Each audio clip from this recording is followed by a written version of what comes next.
Today we're coming to talk about the parenting triangle. And in the parenting triangle, it's a triangle that has three sides.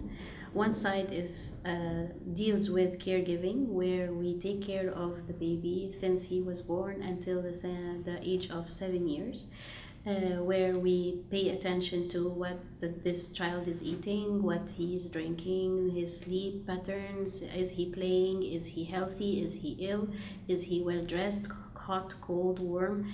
The other side of this triangle is the guidance, where we teach our children what is wrong, what is right, what are the norms and values that they should have, and what are the ways that is acceptable to express themselves in society and in the world, and how should they act and behave in a positive manner.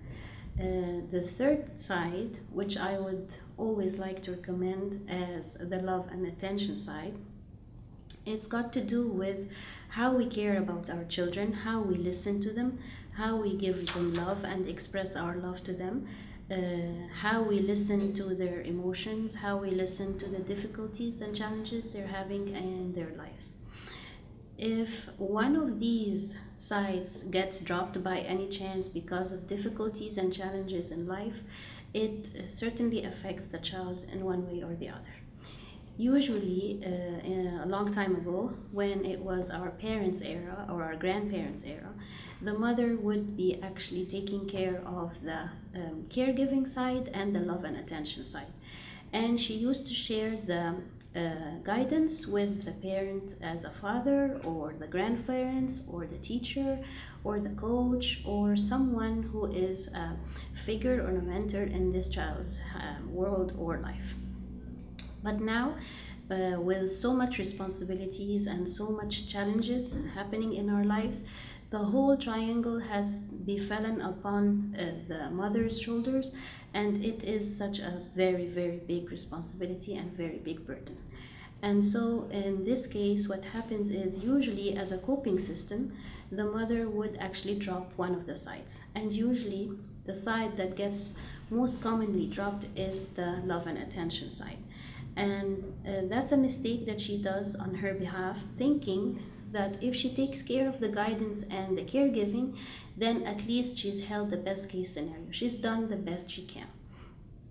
Of course, this creates a problem both to the child and to her later on in the relationship between her child and her.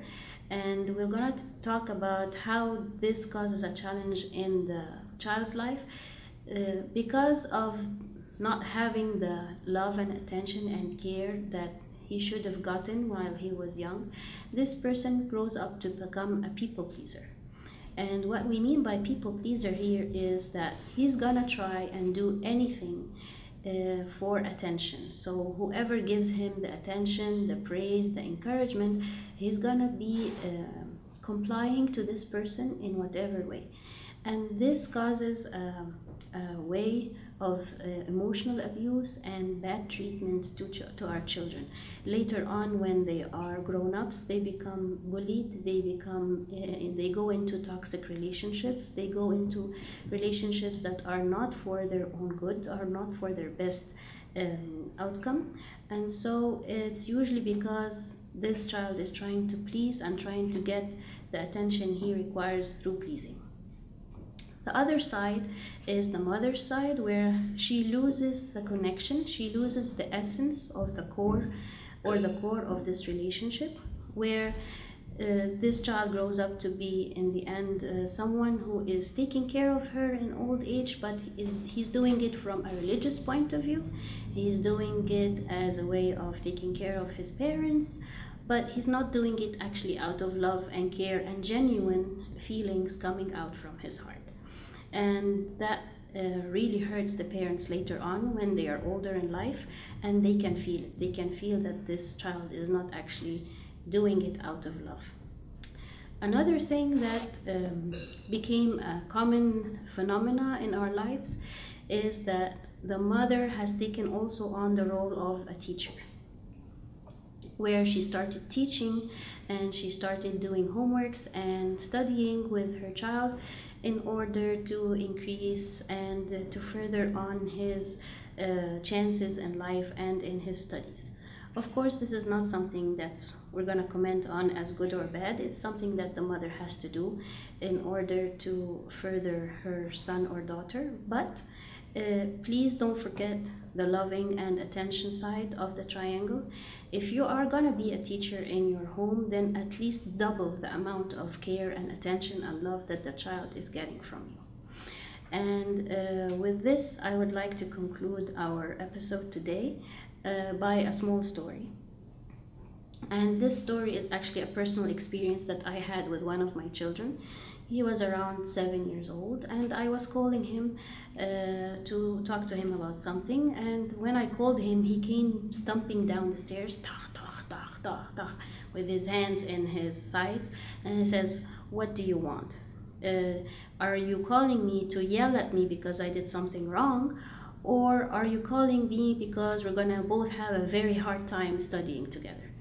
And it made me realize that this child, oh my God, this child, this is the only memory he has, or this is the only relationship he has with me. That's the kind of relationship that he thinks we have in his mind, which made me stop and think, and it made me think about the way I've been dealing with him, and it made me reintroduce the side of the love and care and attention. And I started changing my behavior, changing my way of dealing with him. And so I started calling him again. And whenever he would stump down, as he usually did, I would say, "Take this banana." Or I would call him in again and say, "Your TV show is on the TV, let's watch it together." Or, "Come and give me a hug. I missed you. I want a hug today." And as I consistently and persistently did that, bit by bit, after a while, I started calling him, and I could hear him from upstairs saying, "Yes, Mommy, I'm coming." The response has changed. The feelings inside him have changed. My relationship with him has changed. And all of this is because just by introducing or reintroducing and taking care and being aware of how important this side of the triangle is. I hope that this episode has been beneficial and fruitful for you. I hope to see you again in other episodes. Thank you very much for watching.